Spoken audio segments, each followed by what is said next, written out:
We are going to discuss Bhakti movement in South Asia today. First, we shall deal with Bhakti movement in South India, and after dealing with its characteristic features, we shall switch over our concentration to Northern India, how it flourished in Northern India. We shall then try to study whether there was any difference between Bhakti movement in South India and North India, and whether it was a homogeneous movement or whether it reflected heterogeneity and stuff. Actually, bhakti means a sort of devotional surrender to one supreme being. So this was not new. This was it can be traced in Hindu scriptures like Gita, and even in Buddhism you can trace this sort of devotional surrender to one supreme being. So when was the heyday of the Bhakti movement in southern India? That's a good question. Actually, Bhakti movement was extremely popular in South India between 7th to 10th centuries. So it can be regarded as the heyday of Bhakti movement in South India. Actually, due to Brahmanical caste hierarchy, there was a sort of social exclusion. The common people who did not know the classical language were not allowed to share this spiritual experience. It was definitively this sort of a discrimination, this sort of hierarchical society was a destabilizing factor. So realizing that, there were some saints who protested against the Brahmanical caste hierarchy. And bhakti was something you can understand. It was not based on scriptures. It's a sort of mystical experience. Your approach to God, you feel an urge to surrender before a supreme being. So anyone can become a part of this movement, irrespective of his caste, irrespective of his sex, irrespective of his knowledge. Anyone can be a part of this broad-based popular movement. So in this way, Bhakti movement was becoming popular in the south, and you have to understand that it was the Shaiva Nayanar saints and the Vaishnava Alvar saints who had been very instrumental during the 7th and 10th centuries, which contributed to the success of the Bhakti movement in the south. And interestingly, they were not preaching in any classical language. For example, they would not be preaching in Sanskrit. They would be preaching in a language that was intelligible to the masses. For example, they preached in Tamil, which was intelligible to the masses. So in this way, Bhakti movement could become a broad-based movement. It could become a popular movement in the south. So is it correct to call South Indian Bhakti movement the temple-based movement? Actually, in the south, Bhakti movement was launched not against the Brahmins. This is a typical characteristics of Bhakti movement in the south. Bhakti movement developed in a different pattern in the northern India. So how did it develop in southern India? Actually, in the south, the Buddhists and the Jains were occupying a privileged position in the court. So they were this because of their enviable position. This Bhakti movement was launched against the Buddhists and the Jains, and the Brahmins were very much elated because they made a common cause against these Buddhists and Jains who had a privileged position in the court. So you can understand that it was launched not against the Brahmins but against the Buddhists and the Jains. In this way, since the Brahmins and the Bhakti saints made a common enemy, this common enemy was identified as the Buddhists and Jains. So even in some stage we can assume that the Brahmins allowed the Bhakti saints or the Bhakti movement to use their temples. So the Brahmanical temples were used by the Bhakti saints. So this is a paradox of the movement. They were supposed to challenge the rigid caste hierarchy, the elaborate, extensive rituals as prevalent in the then society. But instead of doing that, they launched their criticism against the Buddhists and Jains who were occupying a privileged position at the South Indian courts. Actually, this is one of the inherent weaknesses of the Bhakti movement in the south. Since they utilized the institution provided by the Brahmins, so it was not vehemently critical about the exclusive hierarchical caste system as prevalent in South India. So ultimately what happened, during the 10th century we see a sort of erosion of the Bhakti movement in the south, because a point came when you could not distinguish Bhakti movement from Brahmanical movement, because the Bhakti movement appropriated many characteristic features of Brahmanical caste hierarchy, and it became irrelevant because he could not distinguish Bhakti movement from Brahmanical caste hierarchy. It became irrelevant. That's why from 10th century onwards we see that Bhakti movement in the south suffered a decline, because it could not put emphasis on its uniqueness. And then it was hijacked and appropriated by the Brahmanical traditions. But interestingly, from 11th century onwards, we see some other very versatile, very resourceful saints who wanted to revamp Bhakti movement at the philosophical level. For example, they understood that this sort of social exclusion as prevalent in the South could be a destabilizing factor. For example, one very talented, gifted preacher, his name was Ramanuja, he appeared in the 11th century. He wanted to strike a balance between Brahmanical caste hierarchy and popular religious experience. For example, he said bhakti was a sort of emotional experience. Common people can become a part of that bhakti. So it's the worship of the common people. Whereas the elite people who are well versed in Sanskrit, the upper castes, they can experience this sort of scriptures, they can read the scriptures, then they can be a part of Brahmanical caste hierarchy. So they can become a part of the caste system and they can just read the scriptures and can monopolize their position so far as the scriptures were concerned.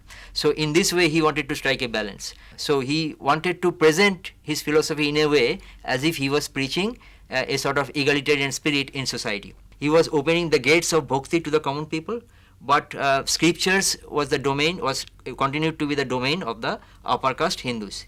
And then there was another saint. He was a younger contemporary of Ramanuja. He was Nimbarka. So Nimbarka actually traveled a lot. He traversed a huge area in South Asia. He came to North India, and he was very popular in North India, so much so that his verses were also mentioned in Adi Granth of the Sikhs. He was very popular in Punjab as well. So this is the characteristic feature of the South Indian acharyas or bhakti saints. They move from place to place. They were ambulatory Sufi saints. Excuse me, sir, you said that the bhakti saints were ambulatory. Yeah. What is the significance of this ambulatory nature? That's a very good question you have raised. Actually, it is very significant. Ambulatory saints used to move from one place to another. So these people encountered diverse civilizations, different linguistic groups, different cultures. So they were likely to be more flexible because they had to interact with different cultures, different linguistic and ethnic groups. For example, I cannot resist the temptation of saying a few words about the Kalandariya Sufis. Kalandariya itself means someone who moves from place to place. So these Sufis were comparatively more flexible as compared to other traditional or classical Sufis because they move from place to place. And another thing that is common, as you can understand, since they had to encounter common people, they often preached in a language intelligible to the masses. They were very learned, they knew the classical language, but they interacted with people at two levels. When they interacted with elites or the pandits, they used Sanskrit, but when they interacted with the common people, they used the language of the common people. So in this way, you have to remember that Bhakti movement played a significant part in the development of vernacular languages. This is very symbolic and this is very significant as well. For example, the spread and the emphasis on vernacular language symbolized that such a movement can be very inclusive because vernacular language is spoken by the common people. So common people are being included into a movement.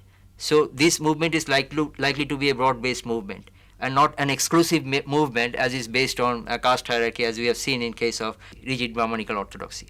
So this is one aspect of Bhakti movement. They did not put much emphasis on elaborate and expensive rituals. They put much emphasis on mysticism. So mysticism was the operational side of this Bhakti movement, and anyone can become a part of the mystical movement. This is symbolic because common people cannot spend so much money to experience religion. But Brahmanical caste hierarchy, which is also based on idolatry, is based on elaborate rituals, expensive rituals. Common people cannot become a part of that movement. So Bhakti movement was such a movement which was very inclusive and which can incorporate the common people within the ambit of that movement. This is one of the significant contribution of the Bhakti movement, this inclusive nature. And again, in the 13th century, we find another remarkable saint appearing in South India. His name was Madhava.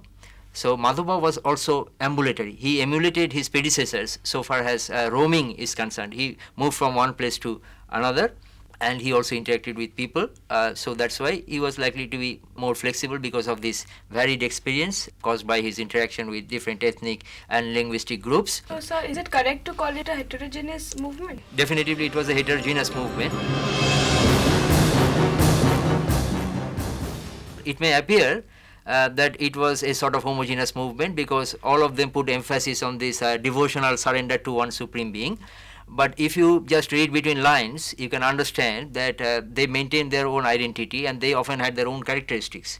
For example, the Bhakti movement, I shall come back to that while dealing with Bhakti movement in northern India, that for example, the Bhakti movement as preached by Guru Nanak or by Kabir was not the same as preached by Chaitanya or Mirabai or Tulsidas. Madhava was one saint, and interestingly, it is said that Chaitanya was influenced by Madhava. Then in the late 14th and early 15th centuries, we see another remarkable saint appearing in the south, that is Ramananda, and again a century later, that is in the late 15th and early 16th century, we see another great saint just trying to revamp the Bhakti movement, which suffered an erosion in the south. He was Vallabha.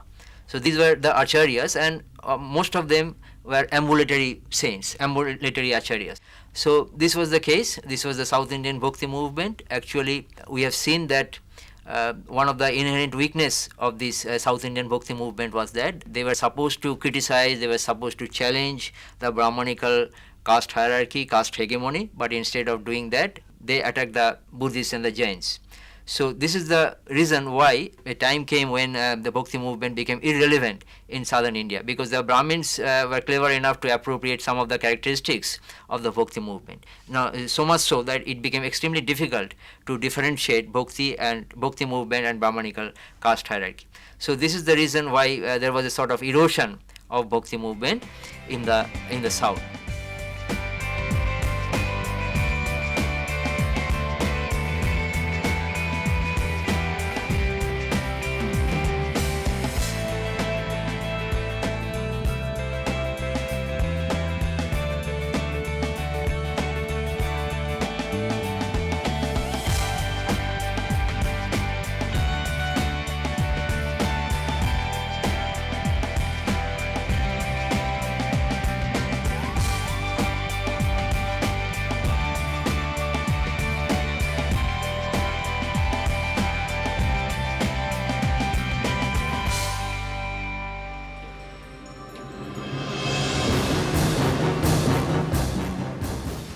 Bhakti movement flourished in the south between 7th to 10th centuries, which is regarded as the heyday of the Bhakti movement in the south. But in northern India, you had to wait till 14th century to experience something like a movement like the Bhakti movement. Now, why this time gap? So, why North India had to wait for nearly 400 years to experience a movement like the Bhakti movement? Let me explain that to you. The Rajputs were very powerful in the north. Rajputs were not interested in the south, as you know. The Rajputs had a sort of symbiotic relationship with the Brahmins. So political support, military support was provided by the Rajputs, and also landed estate was granted to the Brahmins. And in return for this material support, that is military support and also financial support, the Brahmins prayed for the perpetuity of the Rajput dynasties. They prayed for the victory of the Rajputs in warfare. And this friendship between the Rajputs and the Brahmins, this was very hostile towards any heterodox movement. That's why for nearly 300 to 400 years, we do not see the development of any heterodox movement in northern India. Now, after 400 years, what happened? That this symbiotic relationship crumbled. Actually, after the advent of the Turks, after the Turkish invasion, you see the political and military defeat of the Rajputs. So this political assault of the Turks, this political triumph, military triumph of the Turks, dealt a dead blow to this symbiotic relationship involving the Rajputs and the Brahmins. So what happened? Now the Brahmins were bereft of state patronage. They did not receive the military or material support, and the Rajputs were isolated. They were defeated, and they receded to the countryside. So you will find that the Rajput castles were dotted over the countryside. So here is a possibility that Bhakti movement must have some urban character, because this political power was receding to the countryside. You see, so the Brahmins were bereft of this support so far they enjoyed from the Rajputs. So after the breakdown of this symbiotic relationship, we see some of the heterodox movement, they were just sitting on the wall, and now they would be capitalizing over the situation. For example, the first such group was the Nathopanthis. Nathopanthi saints, they were also ambulatory saints, so they were very flexible and they attacked the Brahmanical caste hierarchy, the elaborate and expensive rituals, meaningless rituals, the hegemony of the Brahmanical priests. These were all challenged. This hegemony was challenged by the Nathopanthis. So to understand Bhakti movement, you have to understand several trends. We cannot study Bhakti movement in an isolated manner, in a segregated manner. You have to locate Bhakti movement in a broader perspective. For example, for a better understanding of the Bhakti movement and their characteristics, you have to understand or identify other heterodox movements prevalent in the period. So in the context of these heterodox movements, Nathopanthi movements, Sufi movements, you have to study Bhakti movement. So this is not surprising that we see the advent of one of the most illustrious Bhakti saints in northern India, Kabir, from 15th century, not before that. So you have to always think about this situation, political, economic, social circumstances that can contribute to the development of a heterodox movement. Now let us deal with the economic and social factors contributing to the growth of Bhakti movement in northern India. For example, think about Guru Nanak. He was a Bhakti saint and he was a Khatri. Khatris were tremendous traders. They were also successful administrators. So financially they were well off, but in the Brahmanical caste hierarchy they had no position. Though they were very much successful in their material preoccupation, but they were not accepted within the ambit of Brahmanical caste hierarchy as a recognizable group. So this antagonized the Khatris. And then you have to understand one of the characteristic features of these Turkish people was that they preferred to flourish in the cities, and they as administrators also could maximize their surplus in the countryside. Now what will they do with the surplus wealth? So they can employ that wealth for building activities, for furnishing their residence. So when this sort of urban habits developed, the demand for skilled artisans also developed. So we see in case of the Khatris, there was a sort of recognition of the traders, the administrators. They were the Khatris. Guru Nanak himself was a Khatri. So he was preaching this egalitarian spirit, a spirit which was free from Brahmanical caste hierarchy. And then you see this growth of urban craftsmen.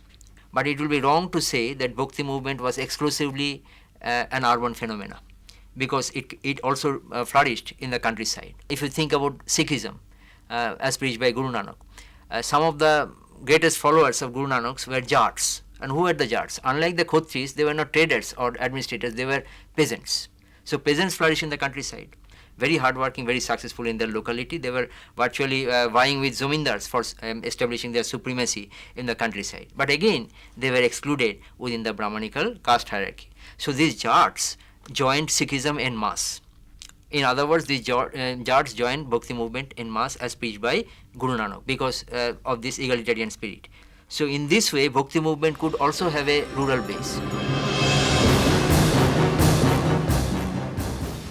Langar means free kitchen. Langar means free kitchen. It was actually initiated by the Sufis, and it was later on accepted by Guru Nanak and other Bhakti saints. In a langar, in a free kitchen, people irrespective of their caste, sex, irrespective of their economic status, come to the langar and sitting in the same row, almost in a similar posture, they accept similar food, same food. So this is the institutionalization of egalitarian spirit as preached by Guru Nanak. It is said that Guru Nanak popularized langar, and this langar was a direct challenge to Brahmanical caste hierarchy, because this Brahmanical caste hierarchy was also based on the notion of pollution. So in this way, Bhakti movement became extremely popular in northern India. Excuse me, sir. So Yes? is there any similarity between Bhakti movement and Sufi movement? Definitively, it's a good question that you have raised. There were many similarities between Bhakti and Sufi movements. One similarity I have already pointed out, that is this appropriation of langar. Guru Nanak accepted this langar. Actually, langar was a free kitchen that was prevalent even in a period which was known for the heyday of the Sufis. So that was appropriated by Guru Nanak. This is one aspect. And Sufis also, as their operational side, put emphasis also on mysticism. As I have mentioned, the Bhakti saints put emphasis on mysticism as their operational side. By putting emphasis on mysticism, they undermined the importance of scriptures, undermined the importance of classical language not intelligible to the common people.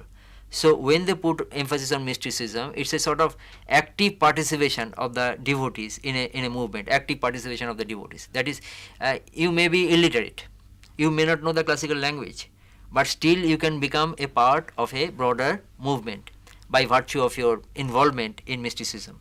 So in this way, both Bhakti and Sufi movement wanted to get rid of expensive, elaborate and meaningless rituals. Instead, they put emphasis on mysticism, mystical experience, which is the operational aspect. For example, if you think about the classical song of Jagjit Singh, he is saying, Dil se behtar koi kitab nahi. So there are two types of books.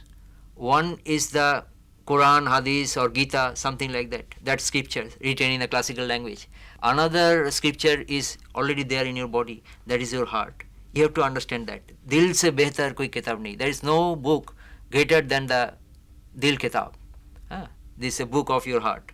So if you do not understand that, you cannot become a part of mysticism.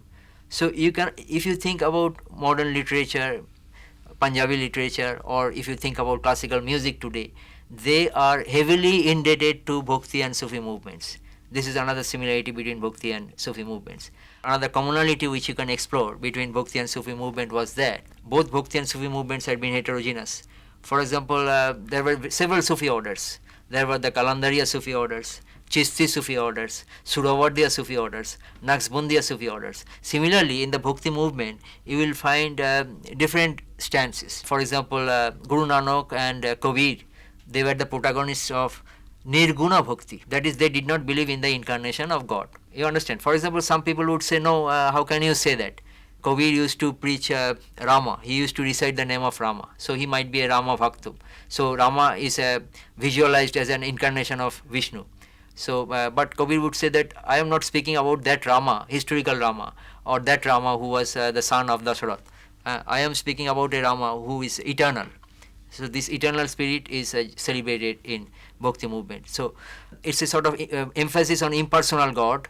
That is, God has no quality as such. He is impersonal. He has no shape. He has no image. So this notion is very much predominant in the philosophy of Guru Nanak and also Kabir.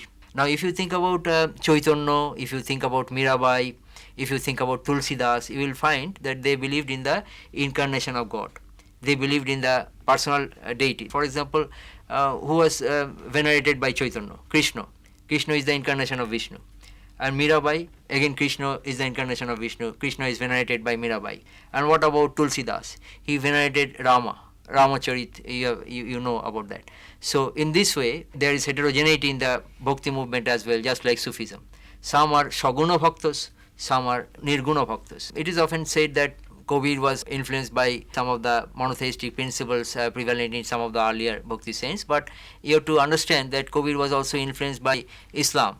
So probably he derived this monotheistic spirit, this notion of impersonal God, this notion of Nirguna Bhakti and also Nanak from Islam, because Punjab is a very eclectic place, because you will have the influence of Sufism, you will have the influence of Nathopanthis, you will have the influence of various other religious groups and various other religious movements. So it was a melting pot so far as religious experience was concerned. So we have proved that Bhakti movement should be studied as a heterogeneous movement, though there might be some similarities between different Bhakti movements, but they appropriate many local characteristic features, and they also differed from each other in terms of their mode of worship and also particularly in terms of their philosophy. We should not compare the Bhakti movement with the Protestant movement in Europe. Protestant movement in Europe was a much broad-based movement. It was launched against decadent feudalism. The state was involved in it, and massive economic activities became a part of that movement. In India, it was not so. For example, they did not prescribe the abolition of feudalism. They did not even prescribe the abolition of Brahmanical caste hierarchy. So we did not find revolutionary social, economic or political change associated with Indian Bhakti movement, but historians are sometimes tempted to compare Bhakti movement with Protestant movement in Europe. This should not be done. In spite of this limitation, Bhakti movement had its contribution. It contributed to the development of regional languages. It provided peace and solace to the common people. They got a sort of self-confidence within the oppressive caste-based society, and it also had its contribution in arts, music, and various aspects of our social life. So in this way, we can remember the Bhakti movement as a significant phase of our history, particularly medieval Indian history, but it has its relevance even in modern India when we see communal tension, sectarianism, regionalism, parochialism. In that context, we can remember that Gandhi used to very much respect Kabir. Gandhi's mother herself was a Kabir Panthi. Tagore was all praised for Raja, another Bhakti saint, who even had women disciples. So this movement was inclusive. So in spite of this limitation, we have to also remember the positive dimensions of Bhakti movement.